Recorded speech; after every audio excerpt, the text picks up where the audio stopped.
Alright, so it took me about 15 years of mat time to get my black belt in Brazilian Jiu-Jitsu. And that's a long time. I had some injuries and some time out because of work and family stuff in there, but I also trained a lot. And there's a bunch of stuff that if I'd known it when I started, I probably would have learned faster. So I thought I'd put a bunch of that together in a video, and if you normally like this channel because it's about learning and productivity more generally, then do feel free to skip this one because it is kind of specific to Jiu-Jitsu.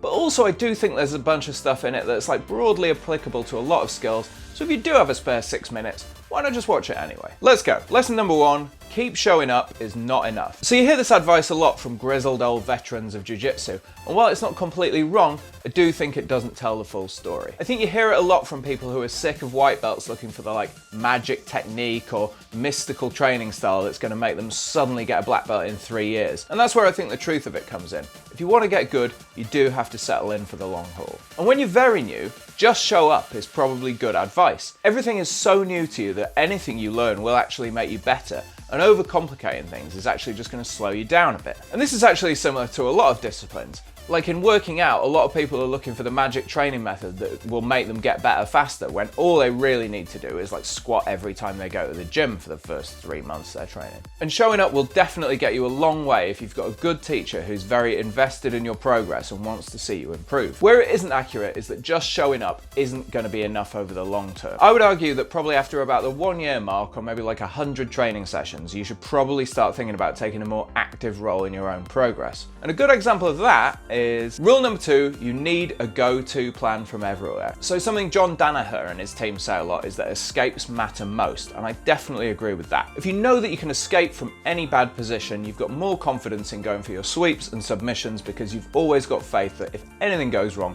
you can still get back out of a bad situation. But something that I think is also important to get your head around relatively early is that you need a solid plan from each of the major positions, both top and bottom. And Roger agrees with me. You have to practice everything, but you have to be equally strong in every position. They're all exactly the same. So in another video, I've talked quite a lot about how your goal with any kind of training should be to divide the skill into lots of different sub areas and get into the like flat bit of the learning curve in all of them. So in BJJ, at a very basic level, what that means is you should have a solid plan for what to do when you're in mount, side control, a bunch of the basic guards, maybe knee on belly and turtle, and then you can move on to the more esoteric positions as you get more confident. So a useful exercise at this stage is to sit down with a notebook, list out all the positions, and go, okay, what is my actual go-to strategy in this situation? If you don't have one, it's time to work on it. And that brings us to rule 3, you learn the most outside class time. Now this doesn't mean you should do all your learning through instructional videos, although there is definitely a bunch of stuff out there that would have been helpful to know when I first started. What I actually mean by this is that progress does not come from just showing up to class, drilling the 2 or 3 moves that are shown that day, and then sparring. Some of my biggest breakthroughs from Jiu-Jitsu came from hanging around on the mat after class and asking my instructor, or the higher grades, why I was getting caught in some of the stuff I was getting caught in, what I should be doing about it, and sometimes how I could finish a submission that I seem to be losing a lot. This also comes down to a little sub-lesson that I've talked about before, which is that it pays to be polite in Brazilian Jiu-Jitsu classes. As Ryan Hall says, basically any higher grade who gives you their time to teach you stuff is doing you kind of a favor when you're a white belt. So get used to saying please and thank you, asking sensible questions, and being quite humble on the mat. It's just a good way to behave anyway. And a side note to this is that good training partners are hugely important. Obviously, it's important to have a good instructor, and the quality of teaching that you get is going to make a huge difference to your progress. But I would argue that it's actually equally important to have good training partners, and not just because they're going to smash you in sparring. John Danaher talks about the fact that good drilling actually incorporates increasing amounts of resistance. You can't really learn most moves on someone who's just flopping around like a fish and giving you no resistance against any of the stuff you're trying, but it also doesn't really work to try and learn a new thing against somebody who's giving you 100% resistance and trying to get out the whole time. I think there's actually a good reason that a lot of brothers get good at Jiu-Jitsu, and that's because they've got someone constantly in their life, probably in their house, who is always there to give them the resistance they need on the moves that they're working on. So if you can, it makes sense to find a tight-knit little group of training partners who are serious about the sport and will give you the resistance you need to get your moves right when you're drilling. They don't need to be amazing at the sport, they just need to be committed to practicing properly. You have to do positional sparring. Okay, I feel like a lot of people don't like positional sparring, and I kind of understand why. It's not as much fun as just rolling around on the floor, and if you're in the bottom position, it absolutely sucks. But Roger Gracie in particular credits positional sparring with a lot of his success, and I do think it's super valuable. You can kind of compare it to piano. It's actually pretty rare that you play an entire piece all the way through. You spend most of your practice time breaking it down into little chunks so you can get a lot of repetitions on the same sections of stuff over and over again. And BJJ is very similar. Especially in the early going, it can be quite difficult to go from like a mount escape to a pass to the armbar you've been working on.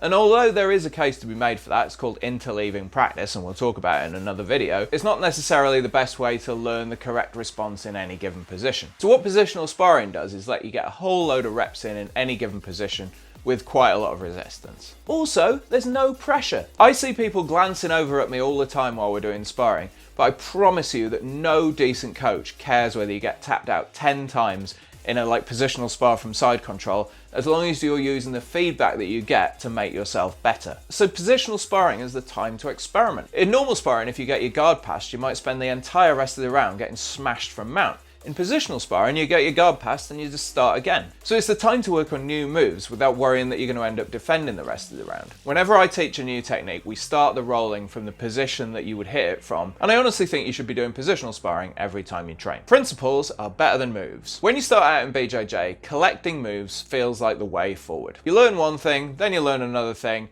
and every new little trick that you learn lets you catch more people out and win more rolls. But as you improve, you realise that there are more movements in Brazilian Jiu-Jitsu than you can ever hope to learn. And so what's crucial is to learn the principles that let you adapt to any new situation, no matter what the specifics of it are. And some of these are pretty easy. I spend loads of time telling white belts to keep their elbows close to their body. I talk a lot about the value of keeping inside position in things like takedowns or leg locks, and I'm constantly going on about the value of underhooks and overhooks. But if you can learn the basic principles behind the moves you're trying to learn and the physiological reasons for them, then you are gonna learn a lot faster. And the last thing that I wish I'd known when I started Jiu-Jitsu is you should try to enjoy the whole journey. When you start out in Jiu-Jitsu, you just wanna get as good as you can, as quick as you can. You wanna get your blue belt, you wanna get your purple belt, you're thinking about all the years it's gonna take to get your black belt, and you will do anything to get better faster. But although it's fun to tap people out, the real joy of Jiu-Jitsu is in the process of learning and the stuff you do along the way. I think of it like climbing a mountain that goes on forever. After the foothills, it's kind of slow going, and there are all these dead ends and plateaus and places that you don't think you're ever going to be able to move on from. And there are going to be times when you stop and wonder why you're doing this in the first place. Sometimes you look down and see how far you've come, you look at all the wrong turns you've taken, and you think, if only I'd had this perspective during the climb, it might have gone faster, easier, better. Most days you can barely even remember what it was like to be down at the bottom of the mountain, but occasionally those clouds part and you get a glimpse of the foothills and it all comes rushing back. And maybe you can use those memories for the next big push. Nobody really gets to the top. Nobody can ever rest, satisfied that they've perfected the art or learned everything it has to offer. The ascent never ends. And that is why you have to enjoy the climb. Thank you for watching. Please watch this video about Brazilian Jiu-Jitsu.